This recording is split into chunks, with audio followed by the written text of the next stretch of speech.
If you were more focused in your math class, you could be making double what you do now. The Bureau of Labor Statistics says the median annual wage for math occupations was just under $100,000 in May of 2022. That's more than twice the median annual wage for all occupations, which was just over $46,000. Those math-related occupations include actuaries, data scientists, statisticians, and research analysts. Education and business leaders say more people could tap into that math money if they got rid of the notion that they're simply bad at the subject. Hello, I'm John Aaron, and this is the WTOP Roundtable Math Matters. I'm joined by Jim Cowan, Executive Director of the nonprofit group Collaborative for Student Success, Jack McDougall, President and CEO of the Greater Washington Board of Trade, and Joseph Bostic Jr., the 2021-2022 Montgomery County, Maryland Public Schools Teacher of the Year, who's currently an assistant principal at Northwood High School in Silver Spring. Jim, I want to start with you. You recently wrote about this in an op-ed for The Hill. What are the obstacles that are out there? There are a lot of obstacles out there, but first I think it's important to consider why this is important. And the first part of this is what you hit on the very beginning there, which is the personal benefit that comes to students that have higher order of math and science thinking and capabilities. Over the course of the pandemic, we saw huge problems with going backwards on math or losing the ability to continue on with an individual's math competency. Joe has certainly seen that firsthand in what you're doing and have done in the classroom. There's simply no better way to ensure that a student will have a good career pathway and financial success, career opportunities, college success, than having a strong math background. And I'll say the second reason why this is important is a little more from an aspirational side, and that is the biggest problems of today, the ones that are the issues that we're facing around healthcare, around transportation, around energy. Those are the issues that are going to demand a higher order of thinking in math. The team that cures cancer is not going to be an average math student, right? The first human being on Mars is not going to be an average math or science student. And the first person who develops like a new clean energy source for the country that helps us become more energy independent is not going to be an average math student. And I think that there's an enormous pool of people that could be in that group that helps do that. We're not doing enough to help them realize that capability. Joseph, is that your experience, that your students come in thinking they need to go to Mars, or are they just trying to get through the day? Like, how do you impart the importance of this on them? So thank you again for having me here. It's definitely an honor to be a part of the panel. For me, I believe it's important to start with why too. If you look at 63 years ago, we had Miss Ruby Bridges that entered into a school building for the first time as an African-American woman in an all-white public school. That's important, right? Because if you think about education now, we have a lot of marginalized students that we're serving. That percentage is growing. How do you connect them to real world applications and the essential importance of mathematics? For me, I am originally from the served community, so I can relate to that story and that journey. And also, I think it's important to acknowledge that, as we heard earlier, math is important, right? For me, my original major is electrical engineering. Okay. So my students would always say, well, this is a wild, crazy scientist in the classroom, because what is he trying to teach us? What is he trying to help us learn? So I always try to ensure that they understood that why. I think that's important. Jack, what's the view from the business community? When you hear the numbers, the spread between a math-related profession and an average profession, it shows you that there's probably a shortage of these kind of skills out there. Yeah, there is a shortage, and it's something we really need to pay attention to. But even backing up from that, I think we need to look, and Joe touched on this a little bit, is just the overarching importance of math.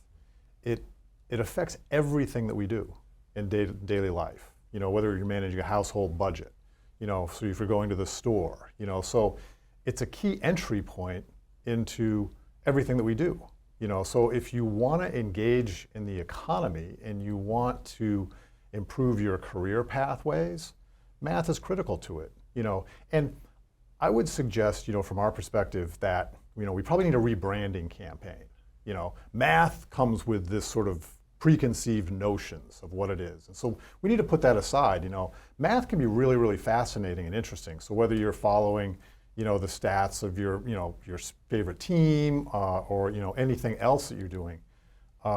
It's a whole different way to be thinking about this. It's really about just day-to-day survival and problem solving. And we need to do a lot better at it because we're going to need a lot more of it as we go into the future. And we can get into more detail on that when we get into it. Yeah, absolutely. Speaking about doing better at it, we got some numbers in August that said about a quarter of 3rd to 8th grade students in Maryland scored proficient in math in 2023. Shouldn't we be outraged at that? I mean, that's Yes. Yeah, we should. I mean, where do we go from here, and what is the proper reaction to that? I think the proper reaction is that there needs to be more embracing of this as an imperative for our kids, for some of the reasons we said earlier about the personal benefit side of this, about the ability of our kids to do great things in their life, and to help raise up every kid, particularly the disadvantaged kids that need more. And there are some things that we should be doing too. In the article that you mentioned earlier, one is around the commitment from the state and from the federal government as well into identifying why this is important. Does a state have a strong investment in a numeracy act, for instance? Are we putting the right kind of investments into the sort of supports that are needed to provide the air cover for the actual people that are on the front lines of this to get it done? There are some things that are happening that are positive, right? Maryland is making enormous investments in their blueprint for student success. Northern Virginia continues to be a hotbed of opportunity for the jobs, so the demand is certainly there. And DC's got one of the greatest innovations and investments in career and technical education that we're seeing right now. So those are all positive things that are happening from the commitment level, I think. And then there's a whole realm of things to think about in the actual classroom level, like how are we helping to support the teachers that are doing it? How are we helping to support the principals that are doing it in the classroom? Because curriculum is a lot more than textbooks, right? It's not just what you're using to provide to the kids. It's how are you helping to create the mentors that are going to make a difference in a kid's life so that they start to see math in a real way that is something that they can aspire to have as part of their lifestyle. And the last part I'd say is around the champions, which I'm sure we can talk more about. Like, who are the people that are helping to make this reinforced in our community? What are the organizations that are there to allow for a kid to see math, not just in the confines of the classroom, but when they come home to the place that they go play, to the athletic team that they're involved with, all the things that they care about, they need to see it in a reinforced circle that makes it real for them and to see the opportunity. And I only mentioned Maryland because those are the recent numbers that had come out. I'm sure this is not a unique problem to Maryland, but since you are in Maryland, what can we do, Joseph, to get those numbers up? Yeah, so it starts in the classroom, as we just heard from Jim. For me, I believe it's important when you think of curriculum. We often, as teachers and practitioners, we break down the curriculum by standards. What are the standards? What are the skills that kids are trying to learn?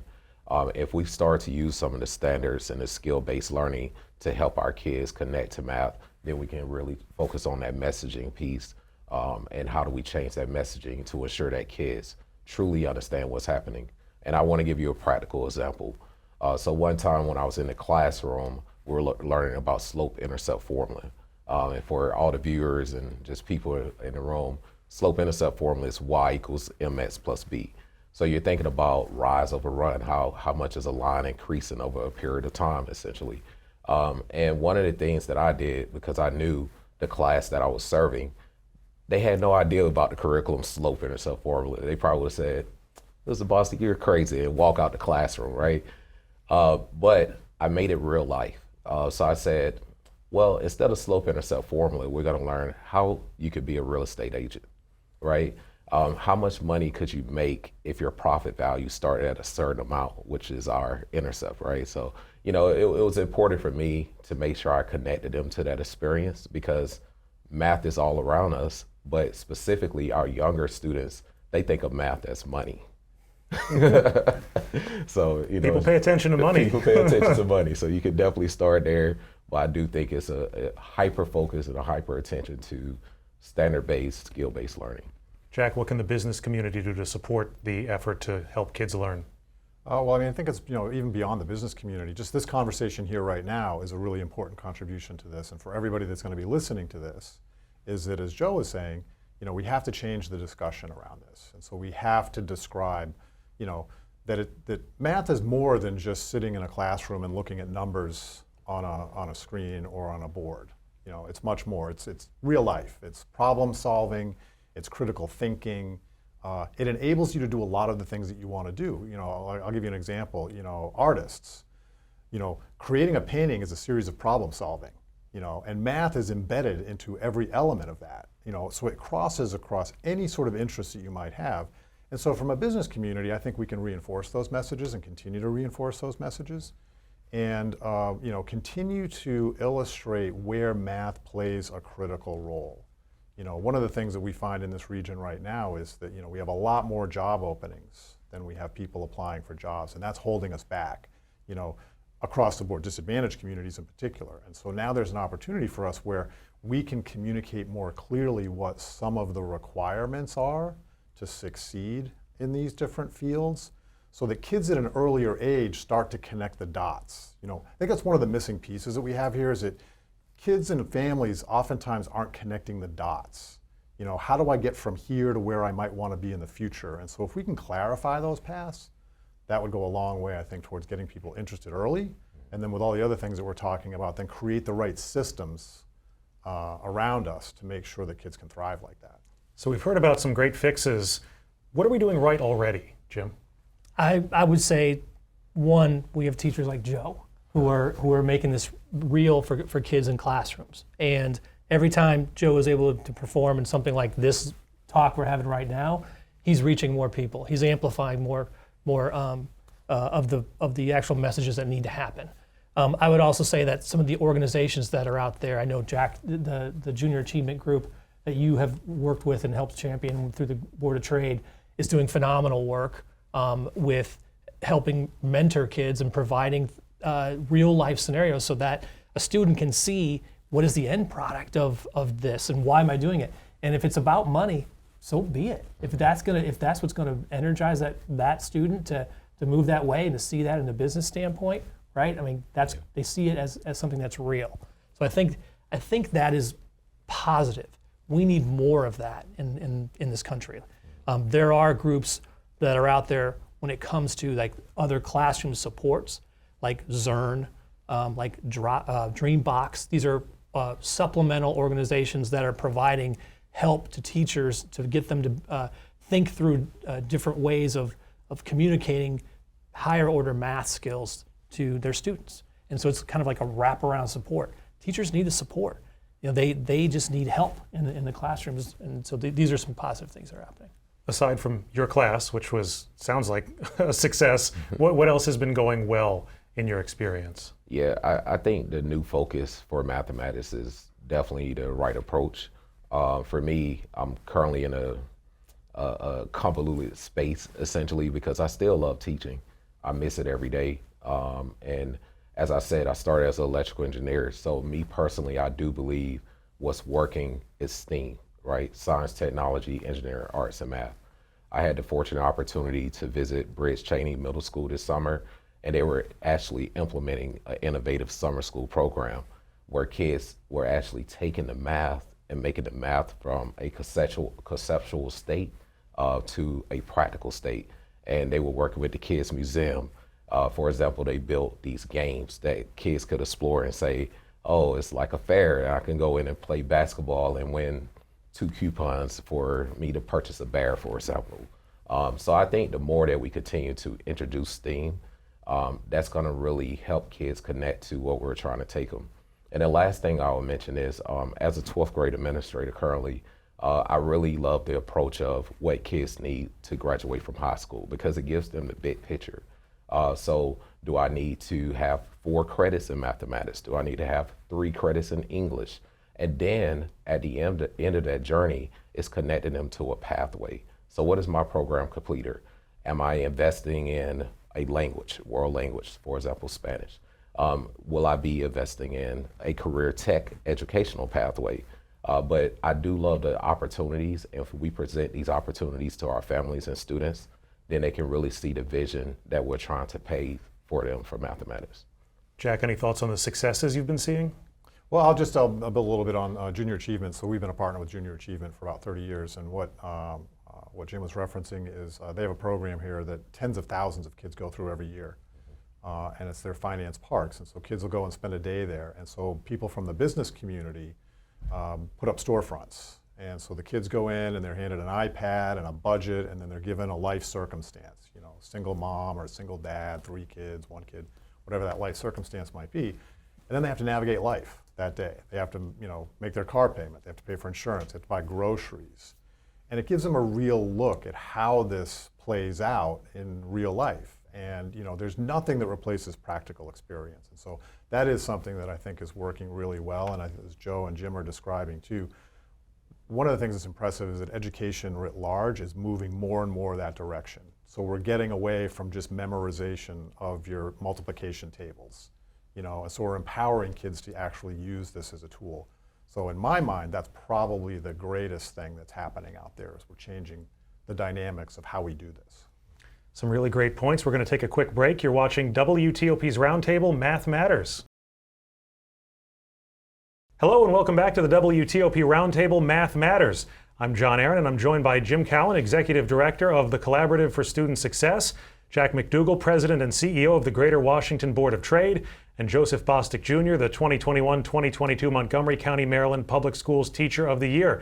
Joseph, you started talking about your backstory a little bit earlier. It sounds fascinating. You said by your admission you came from an underprivileged community, became an electrical engineer, and then found yourself imparting the wisdom of math to students. How did you get there? What drew you to math, and how do you impart that on your students? Yeah, great question. I always ask myself that daily.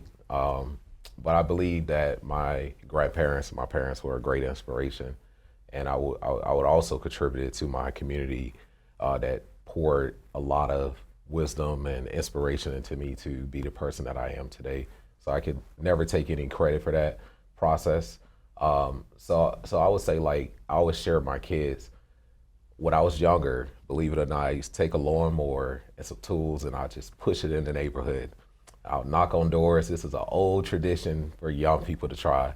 And I'll say $25 to cut your front yard, $30 to cut the backyard. And believe it or not, people say yes. And I would make a lot of money from that.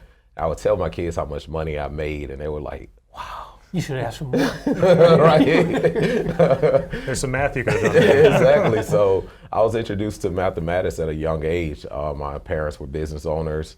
They made the sacrifice to birth me in the world, and I became a first-generational college student. So for me, I was introduced to math very early.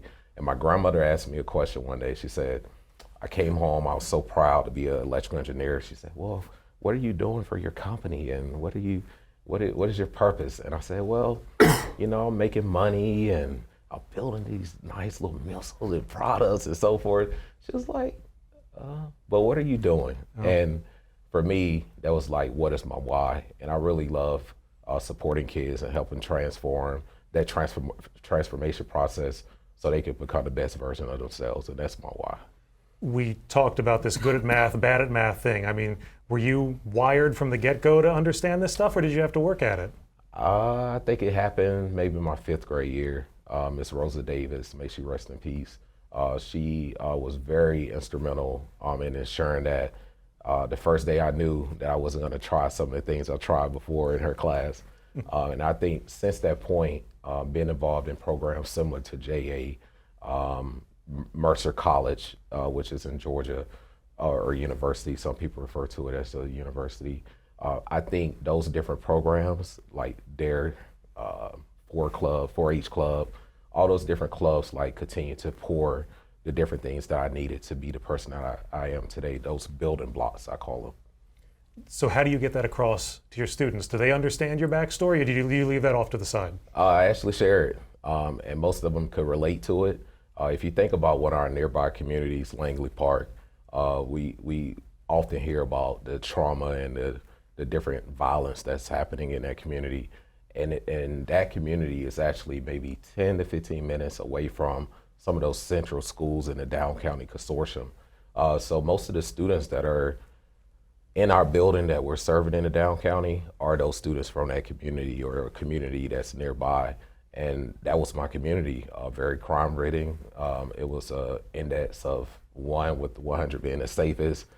So I was expected not to make it out. And in fact, my high school guidance counselor told me, he said, I don't think you'll make it in college, I think you'll just continue to be a trade school type student, right? So, what are those conversations we're having in those buildings, and, what are those conversations we're having with students to ensure that they are being successful? Jim, you had a complicated relationship with math. Tell us about that. I thought I was a math student in my kindergarten through 12th grade education. I did all of the normal classes that I thought would put me on a trajectory to get into college. While I was in high school, I realized I wanted to become a naval officer. And once I realized this, it became very quickly evident that I was not a math student, and I was woefully unprepared.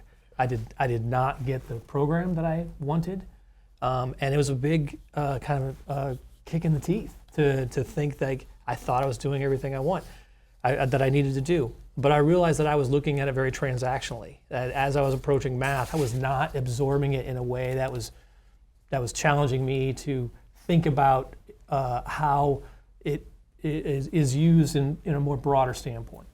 And so I was able to get a remediation program, but it required me to enlist in the Navy. It required me to do another 8 to 9 months of remediation and hardcore math and science work and physics and chemistry and algebra. And it wasn't until then that I haven't seen this man in a long time, but Colonel DeAngelis was my guide and my mentor. He made it real for me. He turned everything into things that I can understand. I learned about ballistics. I learned about momentum. I learned about why aircraft fly for real. And I was able to suddenly get a spark that was prompted by the need to get through this. I had to get through this. But a coupling of that need and his mentorship and making it real for me got me to where I needed to be. And so I've always looked back on that and said that's where I turned a corner on how I perceive the importance of math background. Seems like if you could have told your younger self something, you could have saved yourself a lot of hassle. I sure could have. I mean, it literally, who knows what it cost me overall. Now, he saved my career. I owe everything to him for doing that for me. But I was 1.5 years, 2 years behind my peers. So I was catching up. And it was a real lesson to me. And I've tried to instill that upon my children and others too. But it was, and now in an education field myself, it still sort of resonates with me. Everything that we do, I think about what it took to kind of get back on track. Sounds like one of the lessons, though, is you can catch up. You can not too catch late. up. It is never too late. And and listen, I was a kid of privilege too. Like there are so many kids that didn't have what I had, that need it. They need the mentors. They need that sort of inspiration and spark to do it because they can do it. They can do it. Jack, you're a high-powered DC guy. What do you need math for? Where do I go with that question? That's quite a set. Well, I'm not sure I'd frame it quite that way. But what's really interesting about this is the similarity between these different stories. And the one common thread is that there is a person or persons out there that made the difference. Absolutely. And so as we think about this, and as we're having these conversations and people are reflecting on this, what were those instances that made a difference? And then how can we repeat those for other people? I think that's a really interesting way to be thinking about this topic. And I have similar experiences to you both as well. In my business, everything we do is math. Business is math because it's problem solving, it's critical thinking, it's making your bottom line. If you don't make your bottom line, there is no business, so you're gonna have nothing to do. So you've gotta figure out how to make that work every day. It's interesting, so my family was in the construction business, and so we built a lot of the interstate highway system in the northeast of the country, and so I could use a lock level, read a set of plans, I could go out, and I could figure out where you put your equipment and how you would make money. So I went to college to be a civil engineer, so kind of a little similar story there. And I remember my first calculus class when they were talking to me about inverse slopes. That had no relevance to me whatsoever. I did not stay in that class. And so I didn't pick that back up until I went into global economics and business after that. And then I started to really get back into it on the math side. And so, yeah, I mean, society is driven by math. I mean, it's the one thing that we can all communicate on, and we can understand it. And so, yeah, I mean, you can't underestimate or overestimate how critical math is to just everything that you do. But more so than ever, and we can get into it later, but particularly with upcoming disruptive technologies and other requirements that we're going to see out there, if you don't have at least even intermediary math skills, you're just going to get left behind. Yeah, I mean, if I could jump in, my grandfather was a mathematician, worked on ballistic missiles, super smart guy. I was at a high school that pushed me very aggressively. I took 5 years of math in my 4 years there, and after doing that, I went to college. And I said, I don't want to take any more math. I took enough APs that I didn't have to take anything at all. And now in hindsight, I wish I had, because I feel like I missed an opportunity there to push my knowledge base even further, because I like baseball. I like the stock market. These are all things where I could apply that. Another point that I wanted to make is we're all a bunch of dudes sitting up here. Are we doing enough to make sure women and girls are involved in this? Jim?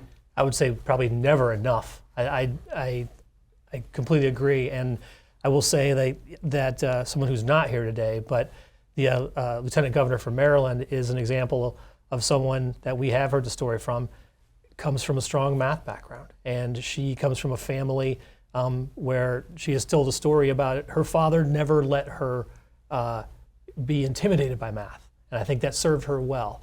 Like, that kind of story needs to be replicated across the board. There are groups like the Society for Women Engineers that are out there that do great work, but they need to be amplified. They need to be carried out in much greater force across the country.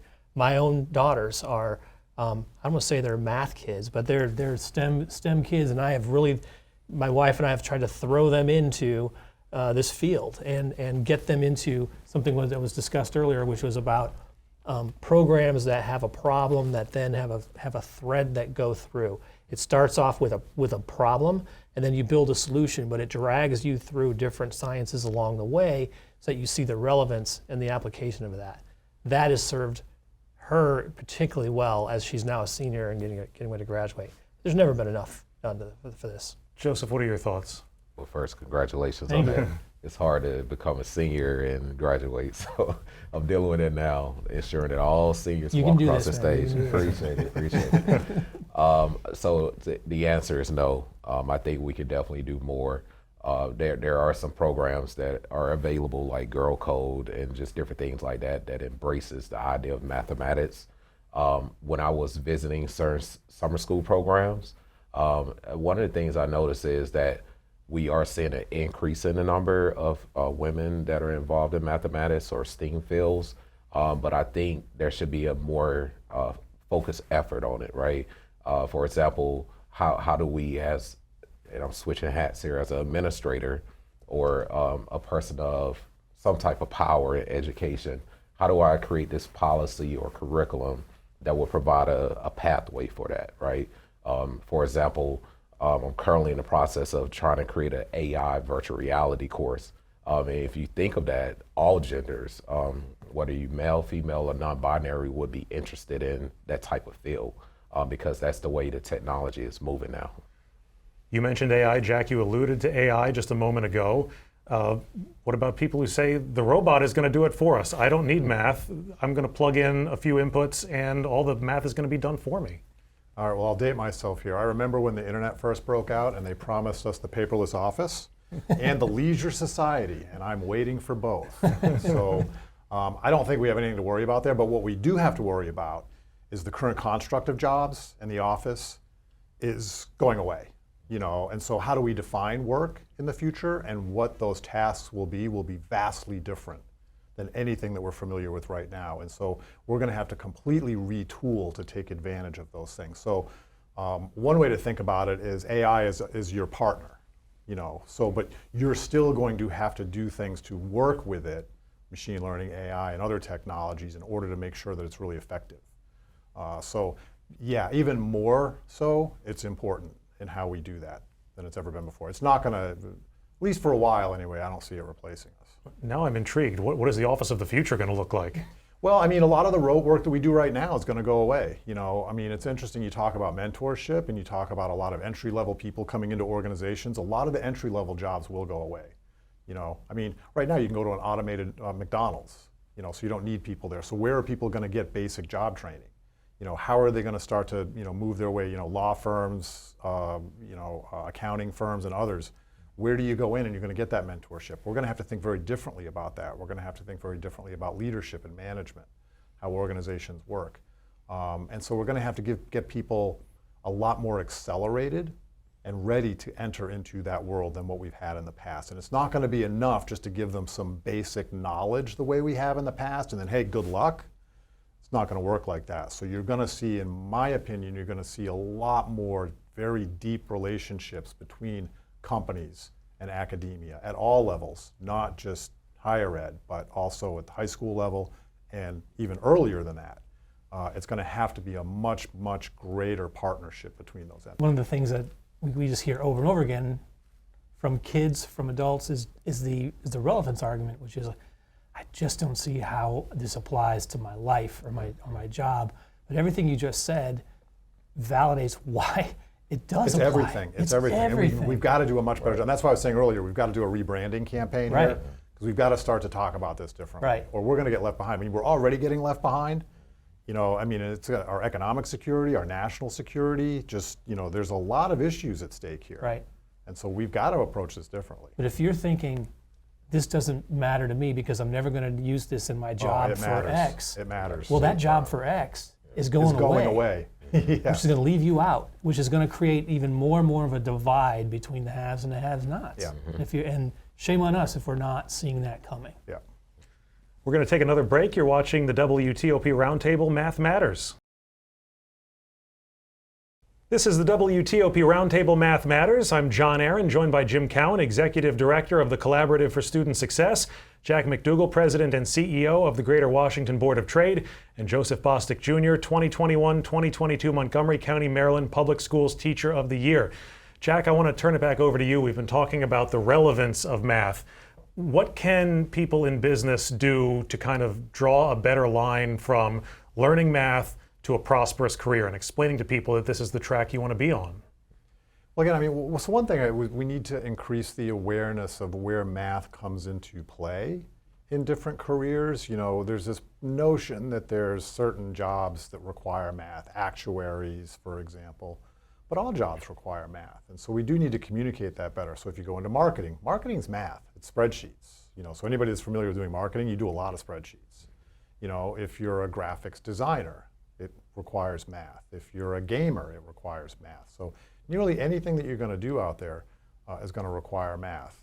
You know, and even if you're doing, you know, I'll give you an example. Even if you do go into the trades and skills like that, you know, advanced mathematics are required to be a welder. You know, so there's nothing off the table here. You know, nurses require math. You know, if you work in a bank, we hope you know math. So, you know, no matter where it is and what you're doing, math is there. You know, but again, as we were talking about over here, is how do you make it relatable?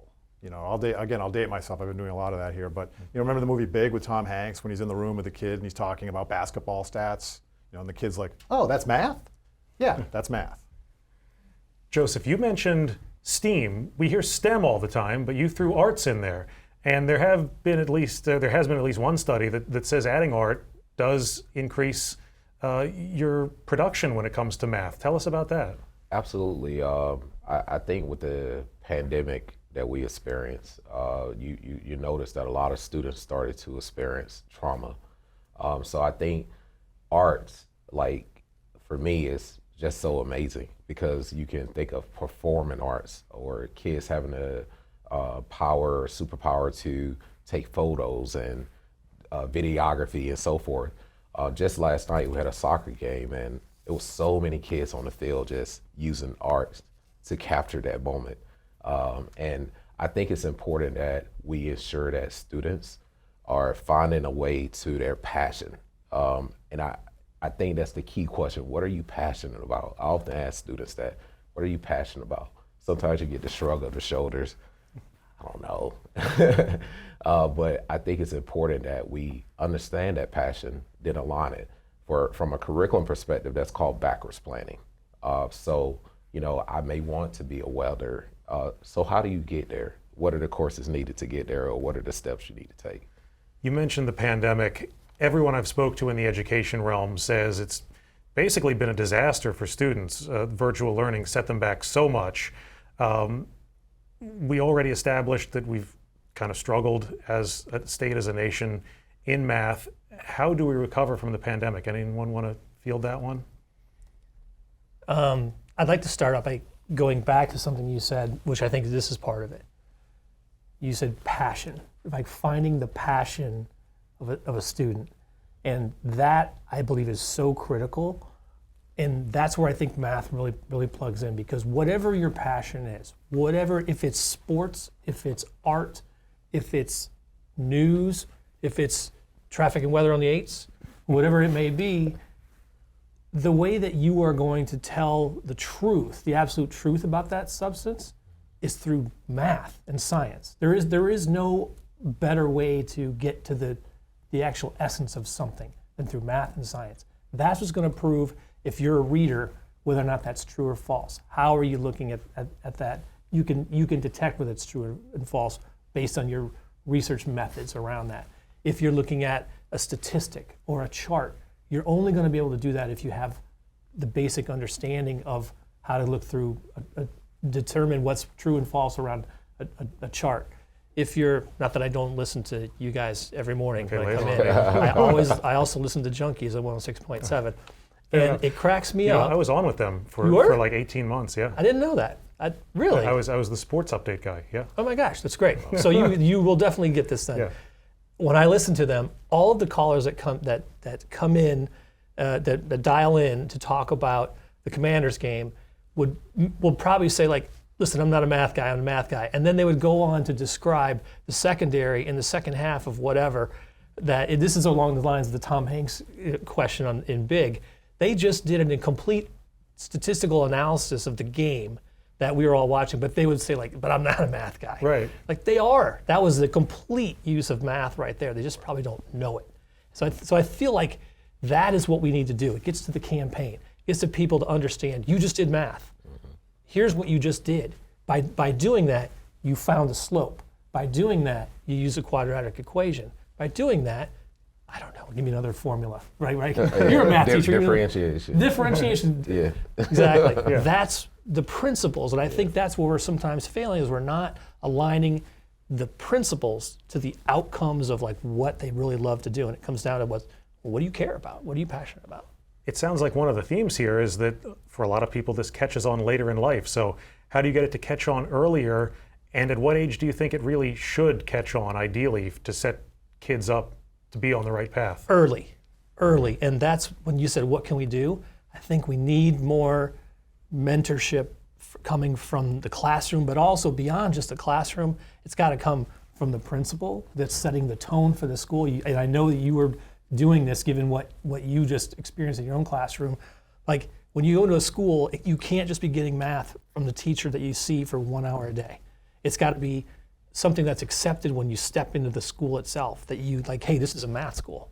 Like, we're going to talk about these concepts. It's got to come from junior achievement, that you're with an organization. It's got to come from the YMCA that you are playing basketball with. It's got to come from 1,000 different points that help to lift you up and make you realize, like, this is real. This makes sense to me now. And you're not afraid of it then. There's not this anxiety. I still get anxiety about it because I probably didn't have it explained to me the right way in the early stages. Yeah, just don't call it math. Don't call it math. Don't call it math. So what do you just call, let what do them you call do it? just I went to school today. Yes, just call it school. Yeah, it's school. Yeah, because nobody seems to stress out about, say, English the way they do about math. No. That's true. And I think there's a ton of people that are driving home at any given time. If they're listening to this, they're saying, this is ridiculous. I have gone through my entire life. I work for Congressman so-and-so or Senator so-and-so, or I'm a lawyer at this firm, or I'm doing policy here, I'm working at this organization or that. I've got a great career, I've got a meaningful job. I'm not a math person. I think we need to ditch that kind of thinking. And so particularly parents, you need to be asking these questions of your classrooms, of your students. What kind of math is my kid getting? What is the order? What is the progression? Are they getting algebra at the right time through their schools? What are the different organizations that are going to be able to help my child get a more sort of wraparound feeling around math? So where do they get that information to know what their kids should be learning versus what they are learning? They should talk to their principal. They should talk to their Counselor. school board. They should talk to their counselor. And we're going to have a website here with WTOP where we'll put some of those resources up there as well. So you can't just send the kid to school and expect them to do well. The parents have to be engaged too. Absolutely. When it comes to the actual teaching of math, is there, an accepted science out there, a specific program, or does it really depend on the teacher to bring it to life? And if so, can that be standardized? So it definitely could be standardized. So the key word that's just been popping in my mind, and it's just such a fascinating conversation, is each, right? And you think about our panel today, we all have some similarities, but we all may have learned differently. And that's what we heard. So I think it's important to understand, how do we differentiate the learning for our students, right? And for me, one of the things I really believed in is co-teaching, right? So parallel teaching, for example.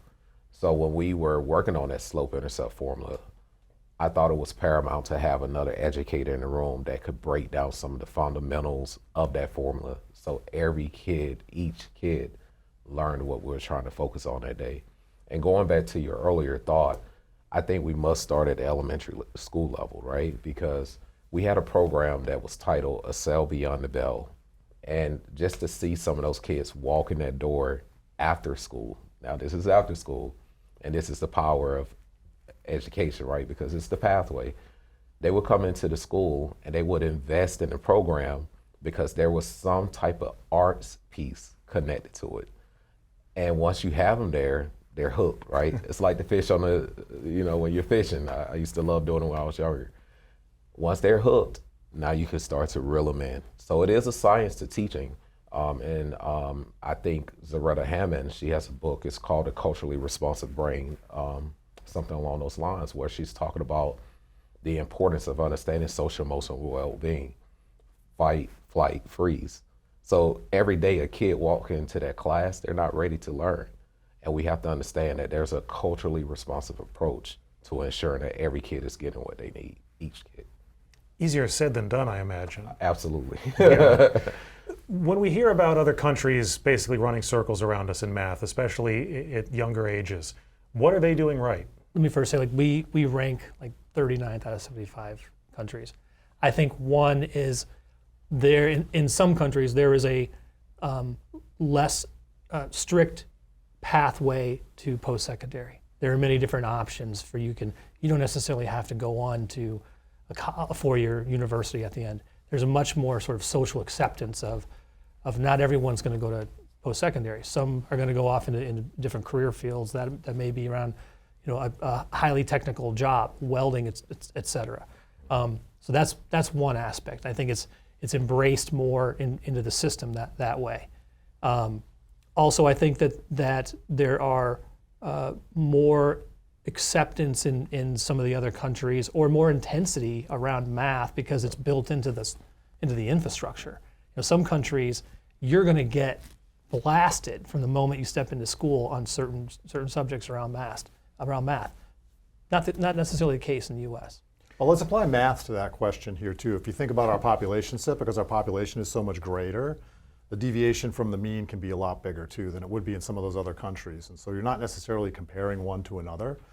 I'm not dismissing the fact that we are underperforming in math, but it's kind of hard to compare, say, the United States and Norway, for example. So let's not get too hung up on the rankings. But having, thinking through that, to its logical outcome, yes, it's a focus on it. But if you look at a lot of the literature out there too, and we kind of look at that as we think about what some of the pathways are too. We talk about, exposure earlier on, but it's a different kind of exposure. If you think about Scandinavian countries, their focus on younger kids is playing, but then the math is brought into playing. You know, and so if you think about, we know so much about the developmental stages of the brain and where kids are, what they are physically and emotionally capable of. And so we need to continue to redesign our curriculum to take advantage of those stages instead of just trying to force a regimen on them. You know, and I do think that we are making significant progress in going that direction, and organizations like Jim's and others are doing that, but we've got to pick up the pace. And we've got to push that a lot harder and a lot faster. You had mentioned earlier, I think, you know, math is not just memorization. There are a lot of applications to it, but it is memorization in part, at least, and that is very difficult. Is it just a matter of buckling down, or is there something else to it that I'm missing? I mean, part of it is, but again, it's repetition. You know, if you ask, if you ask little kids certain questions about things, they have brilliant memories. Yeah. There's nothing slips by. Yeah, them. if you promise them a cookie, they're going to get that cookie later. 2 weeks from now, 2 weeks from now, they will remember. You know, so I think it's a different approach. You know, and you know, you were talking about customization, the standardized approach. Kids don't absorb the same. You know, but again, that takes resources, it takes time, it takes attention, commitment. There's a lot of things there. But continuing to reinvent how it is that we deliver these tools to kids, to me, that's what the critical part of this conversation is going forward. Jack, do you have any final, or Joseph, were you going to jump in? Real quick, I promise. Yes. Like you hit an important point. One of the things that I'm exploring with my senior class is called the 4 E's, because everybody has a different story, a different journey of those 1,000 miles that they walk every day, right? And the first E is enroll. So ensuring that a kid may say, I want to go to college, enlisted. You know, I may want to be in the military, you know, ballistics, studying whatever field we want to study. The other pieces are exploring, right? So some kids may say, I want to take some time off from school and just have a gap year and travel to Portugal or whatever the case may be. And then the last piece is ensuring that the kid says, I feel accepted, right?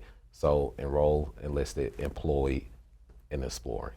So that accepted piece is, I may need to get a job at Wendy's for a year or whatever the case may be, but I'm still working towards my education at Montgomery College, which is an excellent program. At my high school, we offer MC Squared, where kids can leave school, have a high school diploma, and a college degree. Jim, any final thoughts? Yeah, I would like to say that there are some good things happening, right? Like, yes, there is a lot of bad news out there right now about the status of things, but I think most people have faith that we are making good strides to move forward. Like, we're seeing the trouble on the horizon, and we have to do a lot more around it. We're excited to see groups like the Institute for Educational Sciences is doing a summit over the next several months, where they're gathering lots of different groups to talk about the progression of what are some different alternatives around getting foundational math into classrooms and getting more progress on it. So we're hearing, I think, the alarm bells going off, and there are a lot of good groups that are making progress. I think we need more people like Joseph's grandmother. I think that's a big solution right there. Sure. Well, you have been watching the WTOP Roundtable Math Matters. Special thanks to my guests, Jim Cowan, Executive Director of the Collaborative for Student Success, Jack McDougall, President and CEO of the Greater Washington Board of Trade, and Joseph Bostic Jr., the 2021-2022 Montgomery County, Maryland Public Schools Teacher of the Year. Thanks for watching.